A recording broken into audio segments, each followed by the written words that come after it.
السلام عليكم ورحمة الله وبركاته.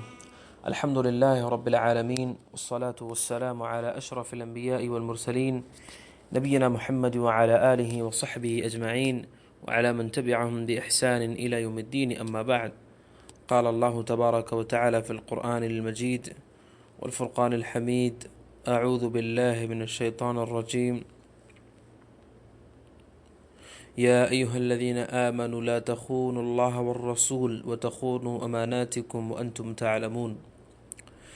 سورہ انفال کی آیت ہے جس میں اللہ تبارک و تعالیٰ نے اللہ اور اس کے رسول کے ساتھ خیانت کرنے اور امانتوں میں خیانت صاف الفاظ میں منع فرمایا، اور کہا کہ تم جانتے ہوئے خیانت نہ کرو، نہ اللہ کے ساتھ، نہ رسول کے ساتھ، اور نہ ہی تمہاری امانتیں جو تمہارے پاس ہیں ان کے ساتھ خیانت نہ کرو۔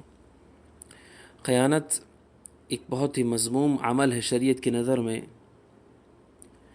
جب انسان خیانت کو پہچانتا نہیں اور خیانت کی جو سنگینی اس کو نہیں پہچانتا تو وہ انتہائی خطرناک راستے پہ چلنے لگتا ہے، اس لیے کہ خیانت یہ اللہ تبارک و تعالی نے جو بیان فرمائی ہے، یہ خیانت دین میں بھی ہوتی ہے اور دنیا میں بھی ہوتی ہے، عقیدے میں بھی ہوتی ہے، عمل میں بھی ہوتی ہے، ایمانیات میں بھی ہوتی ہے اور ارکان میں بھی ہوتی ہے۔ خیانت تجارتوں میں بھی ہوتی ہے، منصبوں میں بھی ہوتی ہے، معاملات میں بھی ہوتی ہے۔ خیانت کا معنی سمجھنا یہ انتہائی ضروری ہے۔ خیانت کہتے ہیں کہ کسی بھی چیز کا اس کے صحیح طریقہ کار کو چھوڑ کر غلط طریقہ کار کو اختیار کر لینا، یہ خیانت ہے۔ خیانت جو بھی امانت آپ کے پاس ہے، اگر اس امانت کو پورا ادا نہیں کیا جاتا، اس امانت میں کمی کی جاتی ہے تو یہ خیانت ہو جاتا ہے۔ اور خیانت کرنے والوں کے بارے میں اللہ تبارک و تعالی نے فرمایا: ان اللہ لا يحب الخائنین۔ اللہ تعالی خیانت کرنے والوں کو پسند نہیں کرتا۔ سورہ حج میں فرمایا: ان اللہ لا يحب كل خوان کفور۔ اللہ تبارک و تعالی خیانت کرنے والوں کو پسند نہیں کرتا۔ اور یہ جو خیانت ہے یہ منافقین کی صفات میں سے حدیث نے بیان فرمائے۔ آپ نے فرمایا: آیت المنافق ثلاث، منافق کی 3 نشانیاں ہیں۔ پہلے آپ نے فرمایا جب وہ بولے تو جھوٹ بولتا ہے، جب وعدہ کرے تو وعدہ خلافی کرتا ہے، جب اس کے پاس امانت رکھی جائے تو پھر امانت میں وہ خیانت کرتا ہے۔ یہ خیانت منافقین کے صفات میں سے ہے۔ اور حدیث میں نبی کریم صلی اللہ علیہ وسلم نے بخاری مسلم کی فرمایا: کل قیامت کے دن ہر غدار کے جسم پر جھنڈا لگایا جائے گا جس پر یہ لکھا ہوگا هذه غدرۃ فلان، کہ اس نے فلاں فلاں کے ساتھ غداری کی تھی۔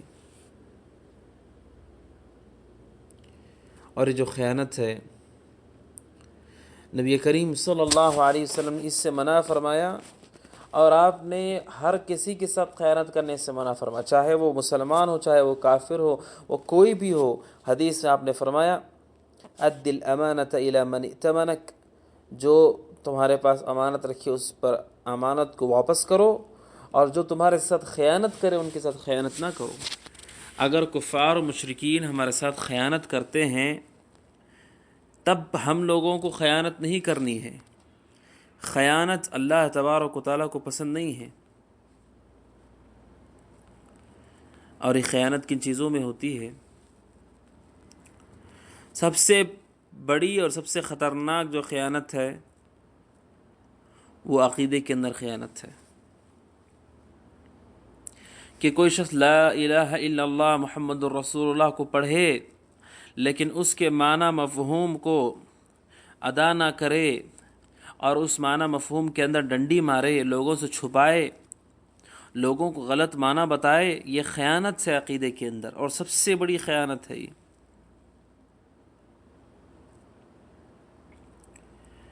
عقیدے کے اندر خیانت یہ گمراہی کا پیش خیمہ ہے کہ جہاں پر لوگ عقائد کو جب پڑھتے ہیں، عقائد کو جب پڑھاتے ہیں، تب وہ امانت داری کا ثبوت نہیں دیتے، اس میں کمی بیشی کرتے ہیں۔ آپ بتائیے کہ جو لوگ قبر پرستی کرتے ہیں، وہ لوگ جو غیر اللہ کو پکارتے ہیں، وہ لوگ بھی کلمہ پڑھ رہے ہیں، لیکن ان کو جو معنی بتایا گیا وہ معنی حقیقت میں شریعت کے نزدیک ویسا نہیں ہے، ان کے ساتھ خیانت کی گئی۔ اور یہ عقیدے کے ساتھ خیانت ہے کہ لوگوں کو غلط چیز سکھا دی گئی اور جو صحیح بات بتائی گئی ہے وہ نہیں پہنچائی گئی۔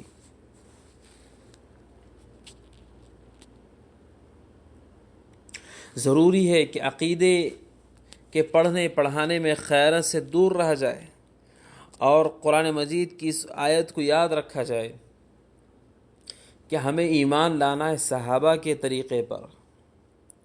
بِمِثْلِ مَا آمَنْتُمْ بِهِ فَقَدْ اهْتَدَوْا، جو صحابہ کے طریق سے ہٹ کر کے دین کو سمجھاتا ہے، سکھاتا ہے، بتاتا ہے، اس نے خیانت کی۔ اور ان میں خیانت، سب سے بڑی خیانت عقیدے کی خیانت ہے۔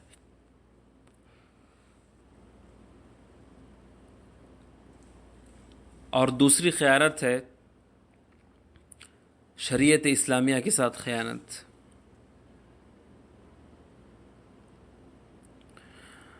قرآن کریم نے فرمایا یا ایھا الذین آمنوا اوفوا بالعقود، اے ایمان والوں اپنے عہد کو، اپنے پیمان کو پورا کرو۔ اور سب سے بڑا عہد ہمارا یہ ہے کہ ہم نے اللہ سے یہ عہد کیا کہ ہم تیرے رسول کی اتباع کریں گے، تجھ پر ایمان لائیں گے۔ الست بربکم، جب اللہ نے انسانوں کو پوچھا عالم ارواح میں جب سارے روح تھے کہ میں تمہارا رب نہیں ہوں، تو سب نے ایک زبان ہو کر کے کہا کہ کیوں نہیں تو ہمارا رب ہے۔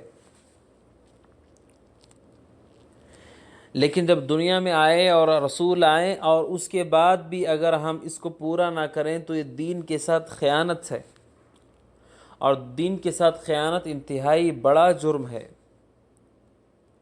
کل قیامت کے دن اللہ تبارک و تعالی ہمیں اس عہد کے بارے میں پوچھے گا جو ہم نے اس سے کیا۔ اللہ تعالیٰ کا جو عہد ہے اس کے بارے میں سوال ہونے والا ہے۔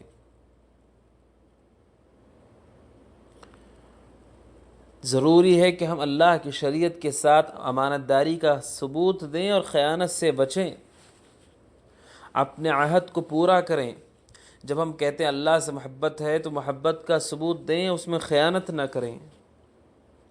رسول سے محبت ہے، اس کا ثبوت دیں، اس میں خیانت نہ کریں۔ سب سے بڑی خیانت شریعت کے ساتھ خیانت ہے، اور ان میں سب سے مقدم عقیدے کی خیانت ہے۔ اللہ کے دین کے ساتھ خیانت یہ انتہائی مذموم عمل ہے۔ تیسری خیانت ہے لوگوں کی عزتوں کے ساتھ خیانت کرنا۔ لوگوں کی عزتوں پہ تانگ جھانک کرنا، اس کو جان لینا، یہ خیانت ہے، اس لیے کہ اللہ نے لوگوں کی عورات، لوگوں کی وہ چیزیں جو وہ اپنے لیے خاص رکھنا چاہتے ہیں، ان کی چیزوں کو ٹٹولنا اور اس کو جاننا یہ خیانت ہے۔ عزتوں کے ساتھ کھلواڑ کرنا، کسی کے بارے میں معلومات لینا، لوگوں میں پھیلا دینا۔ سورہ غافر میں اللہ نے فرمایا یعلم خائنۃ الاعین وما تخفی الصدور، اللہ تعالیٰ آنکھوں کی خیانت کو جانتا ہے اور وہ چیزیں جن کو سینے نے دبا کر رکھا ہے، سینے نے چھپا کر رکھا ہے۔ ابن عباس رضی اللہ عنہ کہتے ہیں هذا الرجل يدخل على أهل بيت وفيه امرأة حسناء فإذا غفلوا نظر إليها فإذا فطنوا غض بصره، کہا کہ اس سے مراد وہ شخص ہے جو کسی گھر میں جاتا ہے اور وہاں گھر میں داخل ہونے کے بعد بجائے اس کے کہ نگاہ نیچے رکھے اگر غیر محرم ہے، یہ اللہ کا بندہ دوسروں کو دیکھ لیتا ہے، دوسری عورت کو دیکھتا ہے جو اس کے لیے محرم نہیں ہے، اور جب اس کے گھر والے اسے دیکھنے لگیں تو نگاہ نیچی کر لیتا ہے۔ کہا یہ آنکھوں کی خیانت ہے، عزتوں کے ساتھ خیانت ہے۔ سوچئے تو وہ لوگ جو برائیاں کرتے ہیں، وہ لوگ جو دوسروں کی برائیاں پھیلاتے ہیں، اس میں مدد کرتے ہیں، یہ کس قدر بڑے خیانت کرنے والے لوگ ہیں۔ عزتوں کے ساتھ امانت داری کا ثبوت دیں۔ اگر آپ نے کسی کو نافرمانی کرتے ہوئے دیکھ لیا، اس پر پردہ ڈال دیں، اس کو نشر نہ کریں، دوسروں کی وہ چیزیں جو محفوظ ہیں اس میں آپ نہ پڑھیں۔ آپ کسی کے پاس جا رہے ہوں، آپ کی نیت یہ ہو کہ اس کا کوئی عیب مجھے معلوم نہ پڑے، تاکہ میرے دل کے اندر اس کے بارے میں کوئی بھی غلط چیز نہ آئے۔ آج افسوس کا معاملہ ہے کہ لوگوں کو ان چیزوں کا شوق ہے، وہ لوگوں کی کمیاں جاننا چاہتے ہیں، جبکہ مومن یہ پسند نہیں کرتا، بلکہ وہ چاہتا ہے کہ ہر مومن کے عیب مجھ سے چھپے رہیں، تاکہ ہر ایک کے سلسلے میرا سینہ، میرا نفس پاک و صاف ہو۔ تو یہ خیانت عزتوں کے ساتھ یہ تیسری خیانت ہے۔ اور چوتھی خیانت ہوتی ہے کمائی میں، تجارت میں، کہ کوئی شخص اپنا مال بیچتا ہے جھوٹ بول کر کے، اور یہ بتاتا ہے کہ وہ بالکل امانت دار ہے۔ یہ خیانت ہے۔ مال کمانے میں خیانت ہے کہ دھوکہ، گھپلا اور سامنے والے کو بیوقوف بنایا جائے، یہ کمائی کے اندر خیانت ہے۔ نبی کریم صلی اللہ علیہ وسلم اناج کے ڈھیر کے پاس سے گزرے، جیسا کہ صحیح مسلم کی حدیث ہے، آپ نے اس میں اپنا ہاتھ داخل فرمایا تو آپ کے ہاتھ میں گیلا پن محسوس ہوا۔ آپ نے فرمایا کہ ما ھذا یا صاحب الطعام، آپ نے فرمایا کہ اے کھانا بیچنے والے، اے اناج بیچنے والے، یہ کیا ہے؟ تو اس نے کہا اصابتہ السماء یا رسول اللہ، کہا رات میں بارش ہوئی، رات میں بارش ہونے سے اناج بھیگ گیا۔ آپ نے فرمایا کہ اس کو اوپر رکھو، تاکہ لوگوں کو مال اناج معلوم ہو کہ اناج بھیگا ہوا ہے، جس سے وزن زیادہ آ جاتا ہے۔ پھر آپ نے فرمان غش فلیس منی، جو دھوکہ دے مجھ میں سے نہیں ہے۔ اس کو آپ نے دھوکہ کہا، امانت کے خلاف ہے، یہ خیانت ہے کہ آدمی دھوکہ دے کر مال حاصل کرتا ہے، دوسروں کا مال ہڑپتا ہے۔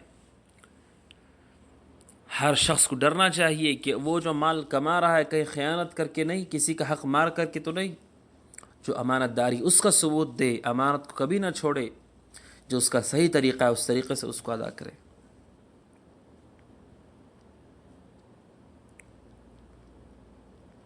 اور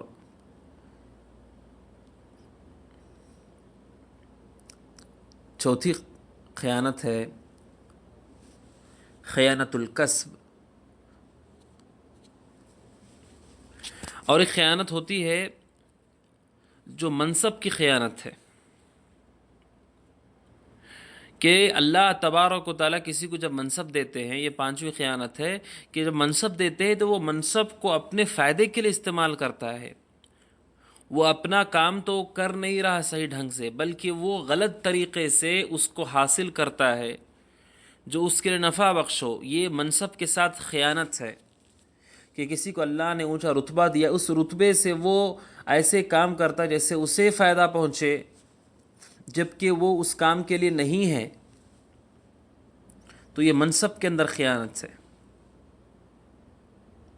نبی کریم صلی اللہ علیہ وسلم نے جب زکوٰۃ وصول کرنے والے کو بھیجا اور ان کو ہدیے دیے گئے، آپ نے فرمایا کہ یہ ہدیے تمہارے لیے جائز نہیں ہیں، تمہارا جو کام ہے اس کام کا جو معاوضہ ہے وہ ملے گا، لیکن اس کے علاوہ کسی اور طریق سے جو کہ واضح نہیں ہے، جائز نہیں ہے اسلام کی نظر میں، اس کے ذریعے سے مال کو حاصل کرنا۔ جس سے اللہ نے کسی کو منصب دیا ہے، اونچا مقام دیا ہے، جس پر لوگ بھروسہ کرتے ہوں، وہ لوگوں سے فائدہ اٹھا لیتا ہے غلط طریقے سے، ان لوگوں کو اس کا علم نہیں ہوتا۔ یہ منصب کے ساتھ کھلواڑ ہے، یہ منصب سے فائدہ اٹھا لینا ہے کہ کوئی شخص صرف اسی وجہ سے اپنا جرم معاف کروا دیتا ہے کیونکہ وہ فلاں کا بیٹا ہے۔ یہ منصب کا غلط استعمال ہے کہ کوئی کسی سے کہتا ہے کہ اس کو چھوڑ دو اس لیے کہ وہ میرا بیٹا ہے، کوئی یہ کہتا ہے کہ اس کو دے دو اس لیے کہ وہ میرا بیٹا ہے۔ اپنے منصب کو استعمال کیا اس نے اپنے نفع کے لیے، جبکہ سارے لوگ معاملات کے اعتبار سے برابر ہونے چاہیے، جس کا جو حق ہے اس کو وہ ملنا چاہیے، جو ناحق ہے وہ نہیں ہونا چاہیے، چاہے وہ کوئی بھی ہو۔ حدیث میں نبی کریم صلی اللہ علیہ وسلم کے سامنے جب اس عورت کا واقعہ پیش آیا جس کے اوپر چوری کی حد نافذ ہونے والی تھی، تو لوگوں نے حضرت اسامہ بن زید کو بھیجا کہ بہت اونچے قبیلے کی عورت ہے، آپ جائیں سفارش کریں۔ انہوں نے آ کر کے سفارش کی، آپ صلی اللہ علیہ وسلم ناراض ہو گئے۔ آپ نے فرمایا کہ اللہ کے حدود میں کیا لوگ سفارشیں کریں گے؟ پھر نبی کریم صلی اللہ علیہ وآلہ وسلم نے فرمایا کہ اگر میری بیٹی فاطمہ بھی چوری کرے جبکہ اللہ نے ان کو بچا لیا اس سے، وہ پاک ہے اس سے، آپ نے فرمایا میں اس کا ہاتھ کاٹ دیتا۔ منصب کا غلط استعمال نہ کریں، یہ خیانت ہے کہ مناصب کا غلط استعمال کیا جائے۔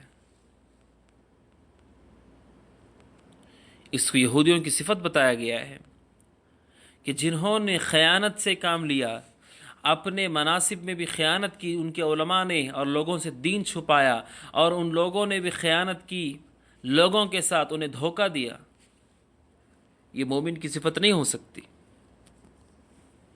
مومن خیانت سے دور ہوتا ہے، مومن خیانت کو ناپسند کرتا ہے، یہ مومن کا شیوا ہے۔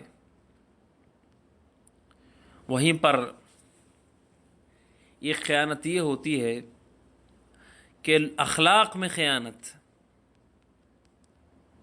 اخلاق میں خیانت کے کوئی شخص ایسے ظاہر کرتا ہے گویا کہ وہ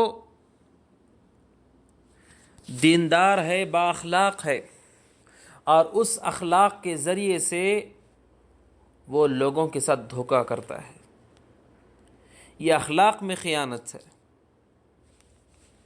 یہ اللہ تبارک و تعالیٰ کے نزدیک ناپسندیدہ ہے۔